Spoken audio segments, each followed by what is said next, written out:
Hey friends, it's Father Jay. Grateful to be joining you this morning from my office here at Calvary and to share with you a conversation and interview between our Associate Rector, Mother Nan Woodworth, and a new addition to the crew here at Calvary, our intern from the Blue Ridge Service Corps, Bonnie Williams. So I hope that you will enjoy this interview and stick around for a few pieces of information afterward.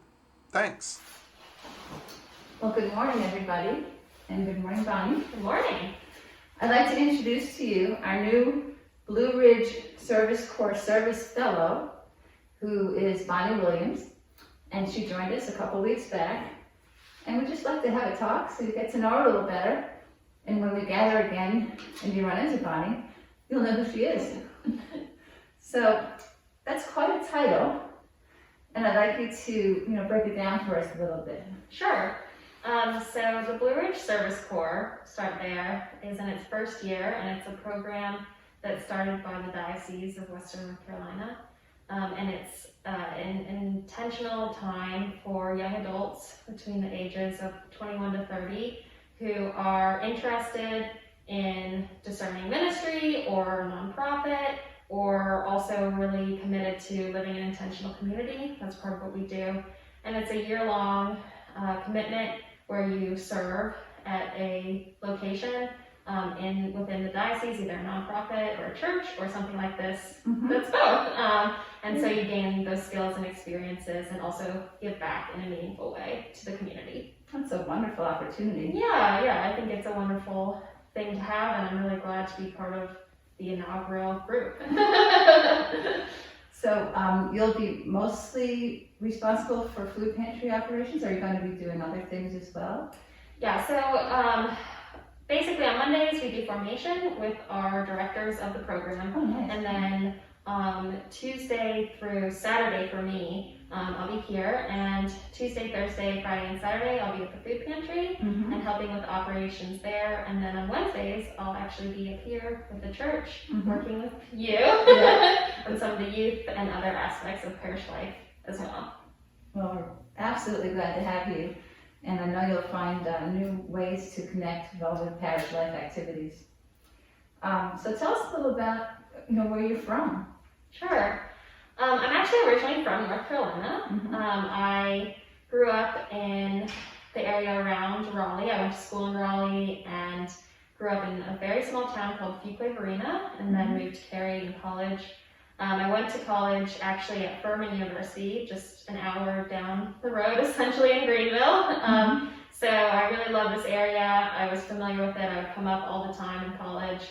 And then last year I was actually in DC, and I spent a year after I graduated working there in higher education. Mm-hmm. And then I came back here because I wanted to be in the area and I wanted to get back into nonprofit and ministry life. Great. Well, quite a difference between Washington, D.C. and Blue Ridge Mountains. Definitely. You made the right choice. I think so too. So where did you go to college? So I went to Furman. Oh, you went to Furman. Yeah, I did. Okay. Mhm. And I studied religion and philosophy when I was there. Okay. I double majored in that. I loved the experience there. I did a lot of work as well, Mm-hmm. doing internships in nonprofit and also things like hospital chaplaincy. Oh. Was involved with a lot of ecumenical communities and also did a lot of work in the interfaith movement and teaching religious literacy and stuff. That's wonderful. Yeah. So this is the right church for you because the Episcopal Church is very inclusive. And all Definitely. those experiences are not separate from us, but are all part of who we are. Definitely. Well, that's great. Do you think about what will come next? I know that's hard during this pandemic environment to even think about next week, Yeah. but what's on your heart about that? Well, part of my motivation for coming back was when I went to DC, I had the motivation at that time to just kind of gain some experience after college in the working world. Mm-hmm. And I thought higher education might be an area that I wanted to do as a career, Mm-hmm. but I quickly realized that it just wasn't the right fit. There's a lot of I would say, somewhat bureaucracy within that, which is great, but it just wasn't the right fit for me.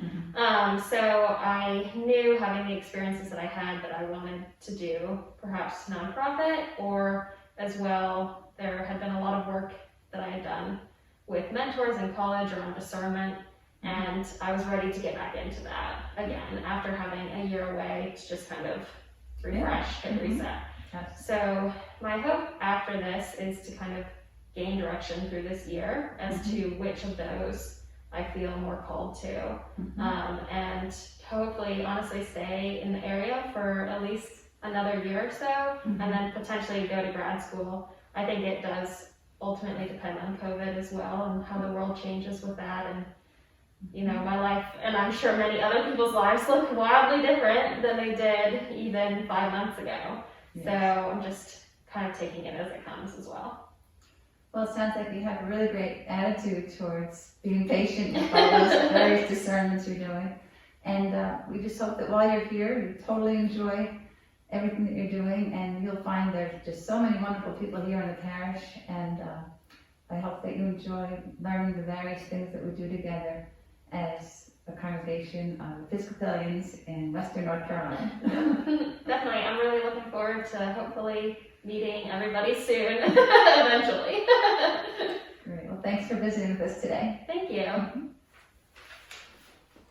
There are, of course, many ways you can be involved in the work of the food pantry, and if you will go to our website, calvaryfletcher.org, there are opportunities to volunteer as well as to contribute financially to that good work. Also, a reminder that this Sunday we will have worship in person, indoors, for the first time. That will be a limited number of folks who are able to join us in person, but if you would like to be one of those, please sign up on our website. You'll see the link there as well.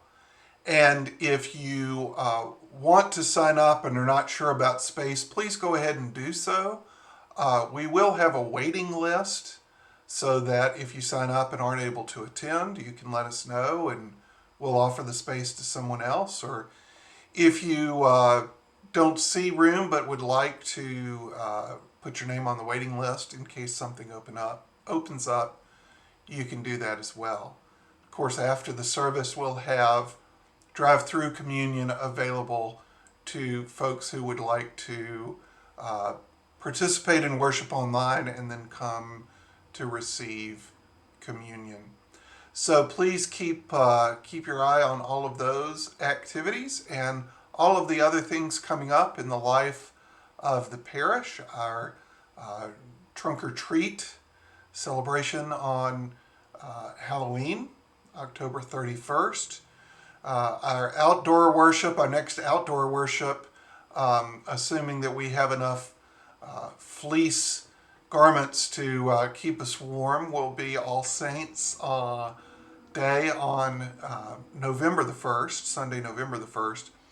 And then, of course, the annual barbecue will be on November the 7th. And there are opportunities for you to participate that as well. So please check our website for those opportunities. Again, thank you for all of the ways that you are involved and supportive of the work of this community. And may God bless you and keep you. May God's face shine upon you and bring you peace, both now and in the days to come. Amen.